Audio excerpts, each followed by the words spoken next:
세상의 환경을 보지 않고 가난하지만 신실한 농부가 있었습니다. 그는 늘 마른 빵 한 덩이로 점심을 해결했습니다. 그런데 어느 날 이 농부를 타락시키려고 호시탐탐 노리던 마귀는 농부가 하나님께 불평하도록 만들려고 점심때 먹을 빵 한 조각을 몰래 훔쳐갔습니다. 그러자 빵이 사라진 것을 깨달은 농부는 오히려 하나님께 감사를 드렸습니다. 그 맛없는 빵 한 덩이를 훔쳐가다니 얼마나 배가 고픈 사람이었을까. 누구라도 배불리 먹게 해주시니 감사합니다, 주님. 이 모습을 본 선배 마귀는 후배 마귀를 크게 꾸짖었습니다.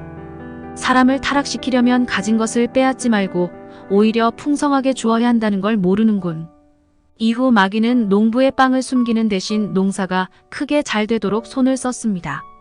농사가 잘 되어 곡식이 남아돌자 농부는 곡식을 팔아 크게 번 돈으로 매일 친구들을 불러 성대한 잔치를 벌였고 남은 곡식으로는 술을 담갔습니다. 농부의 삶에서 하나님은 완전히 사라졌고 오로지 먹고 마실 생각만이 가득했습니다. 톨스토이가 쓴 마귀와 빵 한 조각이라는 단편의 줄거리입니다. 풍요한 삶, 빈곤한 삶보다 중요한 것은 어떤 환경에도 주님을 놓치지 않는 삶입니다. 내 삶에 뿌리내린 모든 불평과 불만을 뽑아버리고 하나님을 향한 믿음의 씨앗들만을 심으십시오.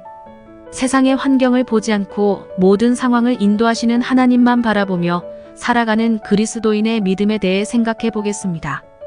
오늘의 말씀 잠언 30장 8절 찬송가 302장 380장 곧 헛된 것과 거짓말을 내게서 멀리하옵시며 나를 가난하게도 마옵시고 부하게도 마옵시고 오직 필요한 양식으로 나를 먹이시옵소서.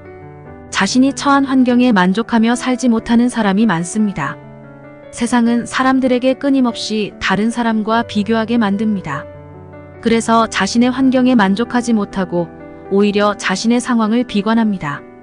그리고 세상을 향해 폭력을 휘두르기도 합니다. 하지만 아무리 환경적인 조건이 좋아도 완전히 만족하며 행복할 수는 없습니다. 결국 무언가 부족하다고 느낄 수밖에 없고 더 좋은 환경을 만들기 위해 노력합니다. 문제는 힘들게 노력해서 좋은 환경을 만들면 그것을 누리지 못하고 더 나은 환경에 마음을 빼앗기는 데 있습니다.